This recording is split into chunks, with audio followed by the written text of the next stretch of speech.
Guys, repaint yan. Kasi may buyer na. So, kailangan ma-repaint yan. Kaya sa loob lahat yan tapos na na-repaint. Sa labas na lang kami yan. Yan lahat yan. Kunting balanse na lang. Ma-repaint yan. Kasi yun din, i-repaint din yung unit na yan. Pati yung nandoon. Yung doon na unit, i-repaint din yun. Yun o, yun. Saka to. Actually, ito tapos na yan. Ay, ito at saka yun, i-repaint yan. Ito, tapos na. Kunti na lang, sa labas na lang ang kulang. Ngayon, dyan sa yung pinakaharapan. Kaya hindi dito ako ngayon sa Lilak.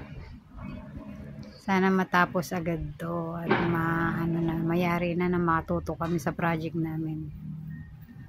Yan na.